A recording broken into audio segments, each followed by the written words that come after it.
ሆኗል። ኤርትራ ራሷን የቻለች ሀገር ወደቡም ባህር በሩም የኤርትራ ጋር ወሰን ተከልሎ በዓለም አቀፍ ሕግ ውስጥ የሚገኝ ነው። ይሄንን በኃይል መመለስ ምን ማለት ነው የሚለው ላይ ነው እንግዲህ ጥያቄው እየመጣለው። ብልጽግና መመለስም የሚያቃተው ይሄን ነገር በኃይል አስመልሳለሁ፣ ይሄን ነገር በጉልበት ሄደን ባለፈው ተሳስተናል አሁን ይሄ መታረም አለበት ተብሎ ነው ወይስ በምን መልኩ ነው ኢትዮጵያ ባህር በር ሊኖራት የሚችለው? ኤርትራን በመውረድ ሊመጣ የሚችል የባህር በር ጥያቄ መልስ አለ ወይ የሚለው ነገር ምናልባት ከብልጽግና ጋር ጫፍና ጫፍ በሆነ አቋም ላይ ብዙዎቻችን ልንሆን እንደምንችል እገምታለሁ። ለማንኛውም እንዴት አየኸው? በባሌም ብለን በቦሌም ብለን ባህር በር እናገኛለን ነው። በባሌም በቦሌም ማለት ሌላ ምንም መገለጫ የለውም። ጉልበት ነው፣ ኃይል ነው፣ ወረራ ነው። እንዴት አየኸው ገለታው? በመጀመሪያ መቼም ይሄ እንደዚህ አንድን ሀገር የሚመራ ሰው ወደብን የሚያክል ትልቅ ነገር በባሌም በቦሌም ይዘነው እንመጣለን ማለት በራሱ ምን ያህል አደገኛ ሰዎች እጅ ላይ ምድር እንደወደቀች የሚያሳይ ነው መሳይ። እንደዚህ አይነት ፕሮጀክቶች በጣም ትልቅ ፕሮጀክት፣ ትላልቅ እቅድ ይጠይቃል፣ ትላልቅ የዲፕሎማሲ ስራ ይጠይቃል፣ ትላልቅ ሪሶርስ ይጠይቃል እንጂ በባሌም በቦሌም የሚመጣ አይደለም የባህር በር ያው መሳይ። እና ንግግሩ ራሱ ምን ያህል የቀለለ ነገር አድርገው እንደያዙት የሚያሳይ ነውና እኔ በጣም አዝናለሁ። እንግዲህ አንድ ነገር መማር አለብን ኢትዮጵያውያን መሳይ። እነዚህ ሰዎች የሚማሩ አይደለም፣ እኛ ግን የምንማረው ነገር አለ። ከሶማሌ ላንድ ጋር የነበረው ኤምኦዩ ሰላማዊ ንግግር ነበር። ታውቀው ያው ብዙ ጊዜ አውርተንበታል አይደለም? እና ተፈራረሙ። ሜሞራንደም ኦፍ አንደርስታንዲንግ ይባላል። ባይንዲንግ አግሪመንት ወይም ደግሞ ምንድነው ውለታ ነገር አይደለም፣ ገና መግቢያ ለውለታ ለዋና ውለታ መግቢያ የሆነ ስምምነት ነው። እና ይሄ ስምምነት በፈረምን ጊዜ ጸጥታው ምክር ቤት ሳይቀር 2 ጊዜ ነው ስብሰባ የተቀመጠው መሳይ አይደለም? 2 ጊዜ፣ አንድ ጊዜ በድብቅ የተወሰነ ውሳኔ በግልጽ አልታወቀም። በጣም ታላላቅ ሀያላን ሀገራት የሚባሉት በሙሉ ደብዳቤ ማስጠንቀቂያ ደብዳቤ ጽፈዋል። እና ኢትዮጵያ ብዙ ዋጋ ከፍላ መጨረሻ ላይ የሶማሌ ላንዱ ፕሬዚደንት ባለፈው ተናገሩ፣ ያንን ያህል ዋጋ ያስከፍለናል ብለን አይደለም የገባንበት። እነዚህ ሰዎች በባሌም በቦሌም ብለን ከሶማሌ ላንድ ኤምኦዩ ተፈራርመን እዛ ባህር እናገኛለን ብለው ያን ያህል ዋጋ ከፍለን ነው ይሄ የወጣነው። ይሄኛው ጉዳይ ደግሞ እንግዲህ የሚሊተሪ ጉዳይ ነው። ያኛው ሰላማዊ ስምምነት ነው ኤምኦዩ ነው አይደለም? ይሄኛው ደግሞ የሚሊተሪ ጉዳይ ነው። ወታደር ተኩስ ሊጀምር ነው ማለት ነው። በኃይል እናመጣለን ብሎ ወደ ኤርትራ ጉዞ ሲጀመር እንዳልከው ይቺ ሀገር በዩናይትድ ኔሽንስ የተመዘገበች አንድ ሀገር ናት። በአፍሪካን ዩኒየን ውስጥ የተመዘገበች አንድ ሀገር ናት። ኢትዮጵያ ራሷ ከዚህ በፊት ተወደደን ተጠላ እውቅና የሰጠች አንድ ሀገር ናት። እና የሰው ሀገር ሉዓላዊ ሀገርን ደፍሮ ጦርነት ብንጀምር ምንድነው የዓለም ግብረ መልስ ነው? እንግዲህ ከሶማሌላንድ ጋር የነበረው ያን ያህል ዋጋ ካስከፈለን የቀላል ሂሳብ አይደለም። በጦርነት የምናደርገው ሙከራ አገራችንን ምን ያህል ዋጋ ያስከፍላል እኮ ነው ትልቁ። ምን ያህል ዋጋ ሊያስከፍለን ይችላል? ከአፍሪካን ዩኒየን ጋር የሚኖረን ግንኙነት ምንድነው የሚሆነው? የአፍሪካን ዩኒየን ከዚህ በፊት ሶማሌላንድ ጋራ ሁኔታውን የተስማማችሁትን ስምምነት ካላነሳችሁና የሶማሌን ሉዓላዊነት ካላከበራችሁ የአፍሪካን ዩኒየን መቀመጫውን ሊያነሳ ይችላል። እስከዛ ድረስ የደረሰ ስብሰባ አድርገዋል። በዚህ በሶማሌላንድ ኤምኦዩ የሰው ድንበር ጥሰን ሄደን ደግሞ ጦርነት ብንከፍት ምን ዋጋ ሊያስከፍለን ይችላል? በአፍሪካን ዩኒየን ዘንድ ጸጥታው ምክር ቤት ምንድነው የሚያደርገው? የተወረሩ ሀገሮች ለምሳሌ እኮ ኤርትራን እንጂ እኮ ፊልድ ማርሻሉ የሚሉት እኮ እንግዲህ 2 ሚሊዮን ሲሉ እንግዲህ 2 ሚሊዮን ማን ነው? ጅቡቲም እንደዛው ቁጥር ነው ያላት፣ ሶማሌላንድም እንደዛው ቁጥር ነው ያላትና እንግዲህ የቀይ ባህር አካባቢ ያሉ ሀገሮች የትኛው እንደሆነ አንዱ ቢጠቃ አንተ በቁጥር አነስተኛ ነህ ተብሎ ቢጠቃ ምን ከፍለው ዋጋ በጸጥታው ምክር ቤት ከፍተኛ ነው የሚሆነው። እነዚህ ከዚህ በፊት ደብዳቤ የጻፉብን ሀገሮች በሙሉ በከፍተኛ ሁኔታ ኢትዮጵያ ላይ ታቅቦ ሊያደርጉ ይችላሉ። ከዛም ባሻገር ይሄ የቀይ ባህር ሙቭመንት የዚህ የአፍሪካ የቀይ ባህር ፎረም የሚባል ሀገር አለ። የቀይ ባህር ፎረም እነ ሳውዲ አረቢያ እነ ግብጽ ያሉበት ማለት ነው። የአረብ ሊግ አለ እና በተናጠል ከሀገሮች ጋር ደግሞ ከባድ ችግር ውስጥ ልንገባ ነው ማለት ነውና ምን ከፍለው ዋጋ አያሌ ስለሚሆን የኢትዮጵያን ብሔራዊ ጥቅም ስለሚጎዳ እንደዚህ አይነቱ አካሄድ ኢትዮጵያን በሙሉ እኛንን ቀድመን ይሄንን እንቅስቃሴ መቃወም ያለብን። የባህር በር ጥያቄ የሚፈታው በኔጎሺዬሽን ነው መሳይ በቃ ዓለም እንዳደረገው በኔጎሺዬሽን በመስማማት በመነጋገር ነው የሚፈታው ወደፊት። ገለታው ሌላው የመከላከያ ሰራዊት ከፍተኛ አመራር ሜጀር ጀነራል ብርሃኑ ጥላሁን የስድስተኛ እዝ በጦላይ ክፍለ ጦር በሌላ ማዕረግተኛ ማሰልጠኛ ትምህርት ቤት የሰለጠኑ ወታደሮችን በሚመርቁበት ሰዓት የተናገሩትን ነው። ቀይ ባህር የኢትዮጵያ አንጡራ ሀብታችን መሆኑን አውቃችሁ የሀገራችንን ወደብ ባለቤትነት ልታሳኩ የተዘጋጃችሁ የአባት አያቶቻችሁን ጀግንነትና ወኔ መድገም ይገባችኋል። ይቺ ቀን እንድትመጣና ለዛሬ ቀን እንድንደርስ ያደረጉ የኢትዮጵያ የቁርጥ ቀን ጀግኖች የአባቶቻችሁን ታሪክና ጀግንነት ማስቀጠል ይኖርባችኋል ብለዋል። እንግዲህ ይሄ ቀላል ተልኮ መመሪያ አይደለም። ይሄ መመሪያ ነው እየሰጡ ያሉት እኚህ ጦር አዛዥ ናቸው። ለተመረቁት መኮንኖች ተልኮ ወይም ደግሞ የስምሪት የዓላማ ጥሪና መመሪያ እየሰጡ ይገኛሉ። ገለታው ምን ማለት ነው? እንግዲህ እንደ ዓለም አቀፉ ማህበረሰብን በተመለከተ ቀደም ሲል ያነሳዋል የአፍሪካ ህብረት፣ የመንግስታቱ ድርጅት ኢጋድን ጨምሮ ሌሎች አካላት ከነሱ ምን ሊመጣብን ይችላል የሚል ነው። ይሄን እስካሁን አልፈተሹም ወይ? አብይ አህመድ ወደዚህ አይነት ምንድነው የጦርነት ቅስቀሳና ምንድነው የጦርነት ነጋሪት ጉሰማ ውስጥ ሲገቡ ምን ጣጣ ሊያመጣ እንደሚችል ወይስ እኛ ሳናቅ ከነዚህ ተቋማት ጋር የጨረሱት ነገር አለ? ይሄ በራሱ ጠብጫሪነት ነው። ይሄ ራሱ የአካባቢውን ትኩሳት የሚያግል ነው። ቀጠናውን ወደ ለየለት ጦርነት ሊያስገባ እንደሚችል የሚታወቅ ነው። ለምንስ ዝም አሉ? ይሄ አይነት ምንድነው ትርክትና እንዲህ አይነቱ ቅስቀሳ ተገቢ አይደለም፣ ጨብጫሪነት መቆም አለበት ብለው እስካሁን ስለምን መግለጫ ወይም ደግሞ አቋም አልያዙም? ለምን ዝምታ መረጡ? እና አብይ አህመድ በዚህ ርቀት ሲሄዱት በመንግስታቱ ድርጅትም ሆነ በዓለም አቀፍ ተቋማት በዚህ በኩል ብንሄድ የሚያመጣብን ጣጣ የለም ብለው ተማምነው ነው የገቡበት ምንድነው? ስለዚህ ምን ማለት ይቻላል?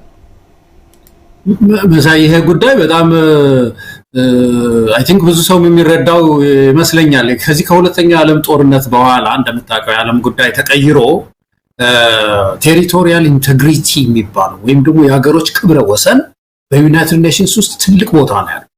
በቃ ዓለም ትፈርሳለች አለበለዛ። ስለዚህ የሀገሮች የተመዘገቡ ሀገሮች በሙሉ ሉዓላዊነታቸው ተከብሮ ነው የሚኖር። ተመልከት አሁን ሶማሌላንድ እንኳን ይሄን ያህል 5 ነው 6 ምርጫ ነው ያደረገችው።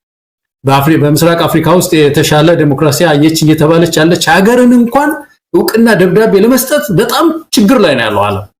በጣም ተቸግሯል። ምክንያቱም አንድ ጊዜ እንደዚህ አይነት ምንድነው በር ከከፈትን የዓለም የሀገሮች የድንበር ጉዳይ ሊፈርስ ይችላል ስል ብለው ስለሚሰጉ ነው። እና የሀገር ዳር ድንበር ጉዳይ በጣም የተከበረበት ዘመን ላይ ነው ያለነው አሁን።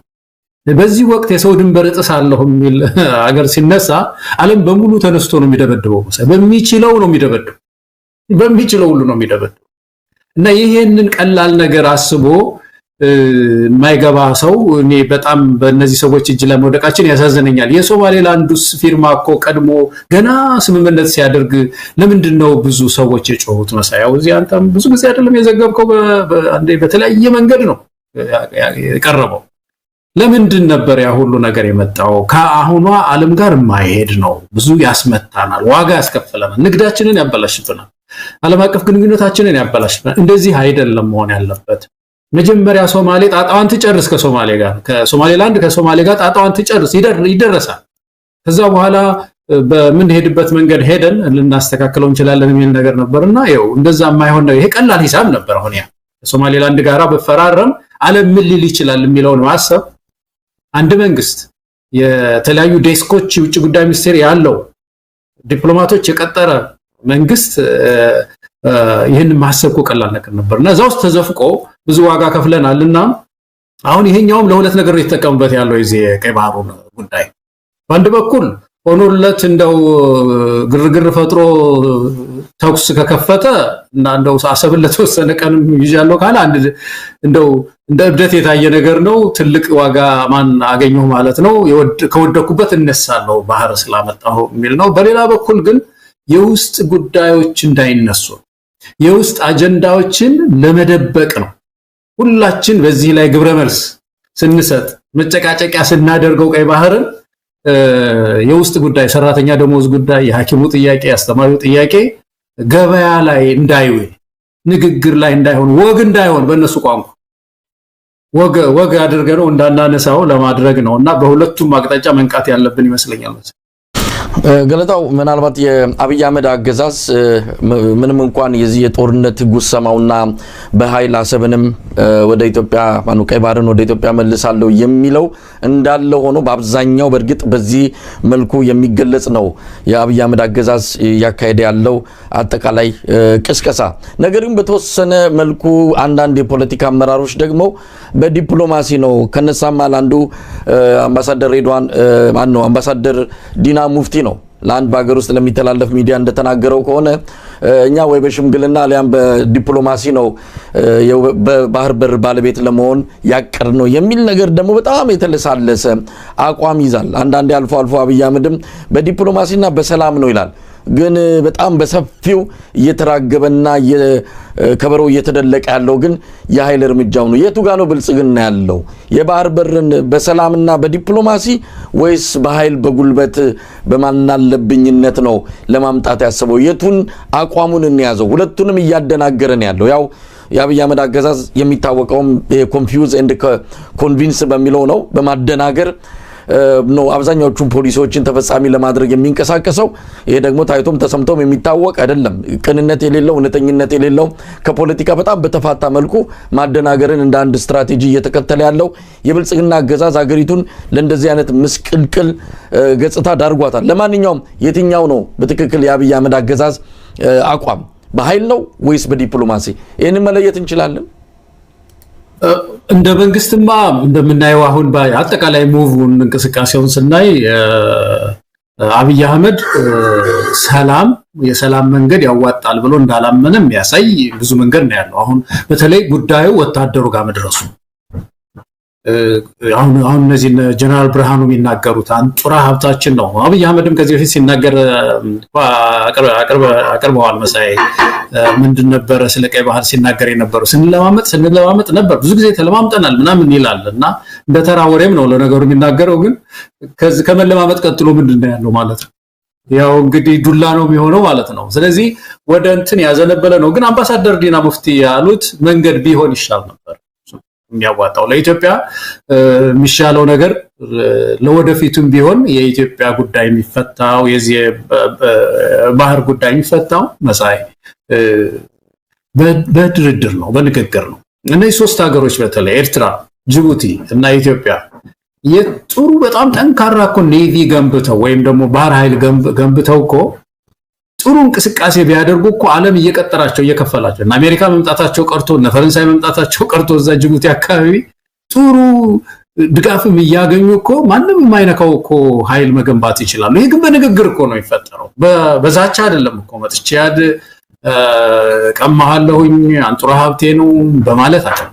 አንድ የተፈጠረ ታሪካዊ ጉዳይ አለ። ያንን ታሪካዊ ጉዳይ እንደገና በውይይት አንስቶ በሰከነ መንገድ በሰጥቶ መቀበል ጊቭ ኤንድ ቴክ የሚባል ነገር አለ አይደለም? በዛ መርህ መፍታት ይቻላል። ደግሞ የሚፈታኝ በእርግጠኝነት ይሄ ጉዳይ እንደዚሁ ሊቀጥል አይችልም።